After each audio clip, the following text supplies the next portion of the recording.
elemen komunikasi. Oke. Ada dua pria di situ berkata tentang pengirim atau sumber pesan, sender source. Oke, pengirim. Pengirim pesan, sumber atau source situ ya, bisa berupa orang, juga bersifat institusi ya, bisa berupa institusi atau sesuatu yang menginisiasi proses komunikasi. Lalu antara dua orang yang berkomunikasi, sang pemulai pembicaraan berperan sebagai komunikasi ya. Maksudnya gimana Pak? Misal gini ya, siapa ya contohnya ya? Misalkan Fahmi ya, Fahmi dengan Riswandi ya. Fahmi memulai pembicaraan terlebih dahulu, lalu si Riswandi menerima apa yang dikatakan Fahmi ya. Nah, di sini berarti Fahmi berperan sebagai pemulai pembicaraan ya. Tapi bukan berarti si Kriswandi tidak bisa berperan sebagai source atau sumber atau si pemulai pembicara atau orang yang memulai pembicaraan. Ketika pembicaraannya sudah selesai, ada jeda, lalu si Kriswandi memulai topik baru gitu, atau melanjutkan pembicaraan mereka sebelumnya, maka di situ berganti peran si Kriswandi bersifat sebagai pemulai pembicaraan. Jadi relatif ya sifatnya. Gimana, paham ya? Penyuluh atau sumber komunikasi itu harus memiliki kualitas sebagai berikut ya. Pertama, pintar dalam memilih atau menerjemahkan pesan yang akan disampaikan. Oke. Jadi kalau kita ingin berbicara atau menyampaikan pesan ya ke seseorang, berarti kita harus pintar dalam memilih dan menerjemahkan pesan ya. Artinya kita harus tahu apa yang kita omongkan gitu ya. Kita harus kuasai apa yang ingin kita sampaikan gitu ya. Ini disebutnya encoding ya, arti memberi kode. Jadi seberapa jauh kita bisa menyampaikan pesan, seberapa jauh kamu bisa menyampaikan kode biar bisa diterima seseorang. Itu berarti menentukan seberapa jauh kamu kualitas encoding kamu ya. Ada yang kurang bagus memberi kode ya, tapi ada juga yang jago memberi kode. Siapa? Yuda. Jadi pintar-pintarlah. Jadi seorang penyuluh ya atau pemberi informasi yang baik, dia pintar dalam memilih dan menerjemahkan pesan yang akan dia sampaikan, atau dia pintar dalam encoding. Oke. Lalu dia memiliki pengetahuan komunikasi yang baik ya. Pak, gimana Pak? Misalkan saya ngerasa saya komunikasinya kurang baik. Sama, kita semua pada dasarnya masih belajar ya. Saya pun masih belajar, masih belepotan ngomongnya ya. Tapi kunci dari menguasai segala sesuatu itu adalah belajar. Semakin sering kita belajar, maka pasti sunatullahnya kita akan semakin ahli gitu. Sering diulang-ulang. Intinya belajar itu adalah sering diulang-ulang ya, terus continue ya. Lalu seorang pengirimnya atau sumber yang baik itu dia pintar memilih channel ya atau alat bantu. Lalu tidak hanya alat bantu itu cocok, tapi juga memang dia sanggup menggunakannya. Oke, katakanlah kamu bisa bilang smartphone gitu, ada video call di situ, itu efektif Pak katanya untuk komunikasi. Lalu mbahmu kan kangen sama keluarga, anak cucunya yang ada di kota, lalu kamu berkesimpulan, yaudah untuk komunikasi dengan mbah di kampung, enaknya si mbah kita kasih smartphone aja gitu, biar nantinya dia lancar kalau menghubungi kita. Ternyata si mbahmu di kampung nggak bisa menggunakannya ya. Jadi sia-sia gitu. Sepertinya lah, si mbahnya bahkan katanya lebih lebih jago menggunakan HP jadul gitu, Nokia yang layar kuning gitu.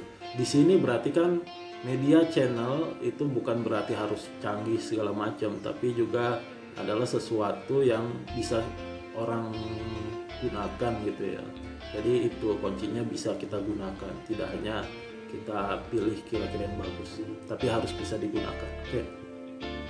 Lalu seorang penyampai pesan, pengirim pesan atau penyuluh itu dia memiliki informasi tentang siapa yang akan kita beri informasi ya.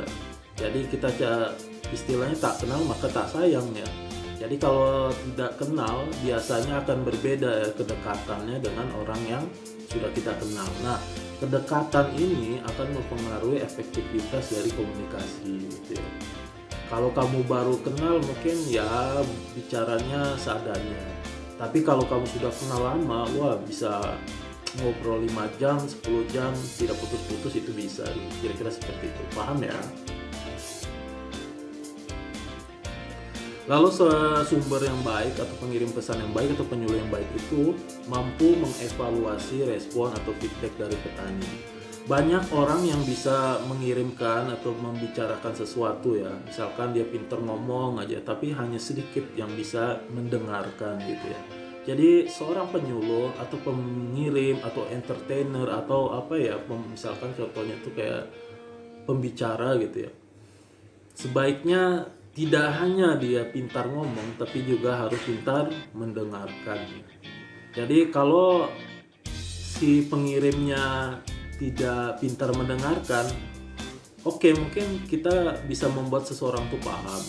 Tapi orang yang kita kirim pesan tadi, yang kita ajak ngobrol itu, ketika dia memberikan feedback ke kita, lalu kita kurang pandai mendengarkan dia, terus dia merasa diacuhkan oleh kita, maka mungkin pembicaraan atau arah komunikasinya akan segera berhenti gitu. Orang yang kita ajak ngobrol mungkin tidak akan mau berlama-lama ngobrol dengan kita ya. Jadi yang harusnya kita bisa memberikan informasi sampai 100%, gara-gara mereka sudah tidak mau lanjut bicara, akhirnya mereka cari alasan untuk pergi.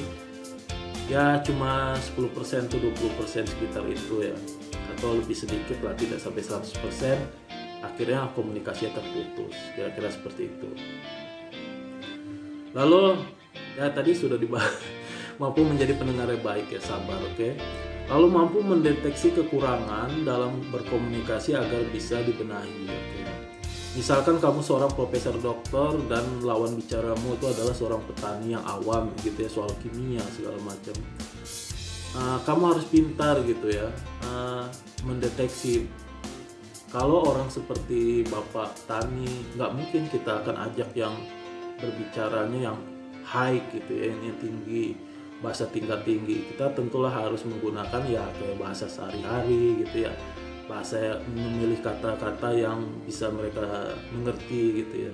Gak mungkin kita pakai bahasa fenomena gitu atau bahasa konspirasi ya, mereka akan kebingungan ya. Lalu memahami materi dan tujuan penjualan yang akan dilakukan, ya pastinya ya. Oke. Next. Nah, kita tadi sudah membahas bagaimana pengirim pesan yang baik atau penyuluh yang baik itu ya, dalam aspek elemen komunikasi. Tadi elemen komunikasi salah satunya adalah pengirim pesannya, atau kalau dalam penyuluhan itu adalah penyuluhnya. Sekarang kita masuk ke pesannya. Oke. Pesan adalah informasi yang dikirimkan oleh pengirim kepada penerima. Tiada pesan maka tiada komunikasi. Pesan harus disampaikan secara baik agar audien paham gitu ya, bisa menangkap apa yang diinginkan sama penyuluh atau pengirim pesan. Pesan yang baik itu seperti apa aja? Oke. Pertama, memiliki tujuan yang jelas ya. Jadi kita tahu, misalkan kita sebagai penyuluh itu, pesan yang kita ingin sampaikan itu pada dasarnya ingin merubah apa sih dari si petani gitu ya. Ingin menambah apa sih dari si petani itu ya. Tuh ada sikap apa yang ingin kita ubah tuh di poin ketiga, lalu skill apa yang ingin kita tambah ya. Lalu sesuaikah pesan dengan tujuan yang ingin dicapai gitu kan. Lalu kedua, memiliki konten yang relevan untuk audien. Oke. Misalkan kamu seorang dewasa, kamu harus ngobrol dengan anak dari playgroup ya, atau taman kanak-kanak. Kamu membicarakan tentang situasi politik di Indonesia dengan anak bayi atau dengan anak balita. Kira-kira relevan nggak? Selain itu tidak relevan, artinya itu berarti tidak menarik kan bagi lawan bicara kamu ya. Jadi pilihlah konten yang pas agar relevan dan menarik bagi si audien. Oke. konten sesuai dengan latar belakang sosialnya, ekonominya, tingkat intelektualnya maupun fisik ya. Konten sesuai dengan tradisi, keinginan atau kebutuhan audiens. Ya, jadi orang itu malas untuk membicarakan sesuatu yang mereka pikir tidak menarik atau tidak mereka butuhkan gitu ya. Jadi misalkan kalian seorang penyuluh, berarti kan pembicaraan kamu dengan si petani adalah sesuatu yang harusnya bermanfaat untuk si petani gitu kan. Jadi kalau si petani ngerasa wah untuk apa dengerin omongan penyuluh ngomongin tentang selebriti kan, mereka nggak butuh itu. Mereka butuhnya bagaimana meningkatkan produktivitas lahan mereka gitu, bagaimana meningkatkan hasil panen gitu kan. Jadi ya kontennya dipilih gitu, ada tempatnya untuk membicarakan hal lain gitu. Misalkan di kondangan mungkin baru ngomongin soal selebriti ya. Tapi kalau dalam ranah komunikasi untuk pendidikan atau penyuluhan ya tentunya kontennya harus pas ya, agar dia bisa diterima petani. Kontennya juga harus jelas dan akurat ya, pesannya harus jelas dan akurat dan up to date ya. Jadi seorang pembicara, seorang guru, seorang komunikator, seorang penyuluh itu pastikan komunikasi yang disampaikan itu selalu di-update ya, agar selalu itu ya latest ya, up to date ya.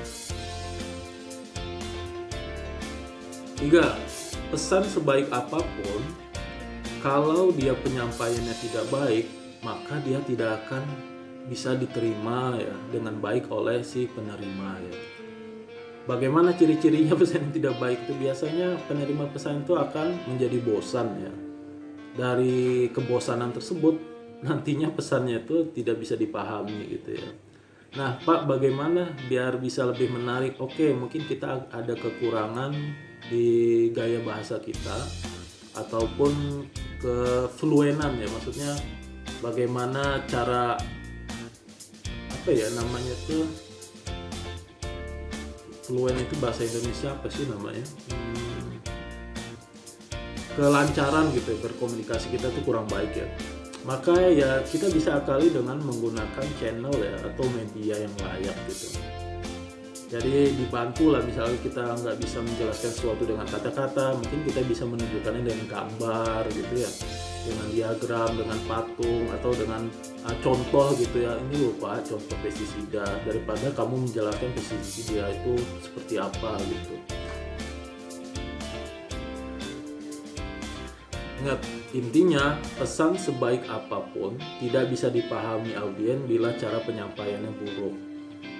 Cara kita berbicara, waktu pemilihannya, misalkan mereka lagi mau tidur, kalian ajak ngobrol, itu kan berarti cara pemilihan waktunya tidak baik ya.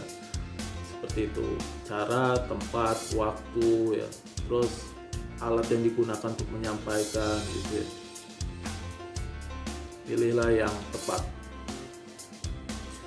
Kita sudah berbicara tentang sumber atau pembicaranya gitu ya, komunikasi ya, sumber informasinya. Lalu yang kedua itu ada pesan ya. Sekarang kita masuk ke elemen yang ketiga, yaitu media channel.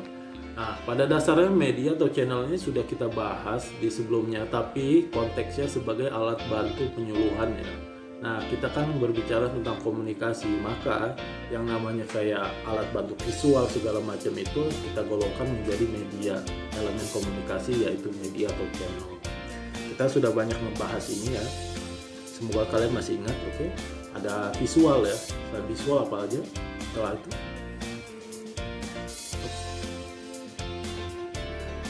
Ada audio ya, oke.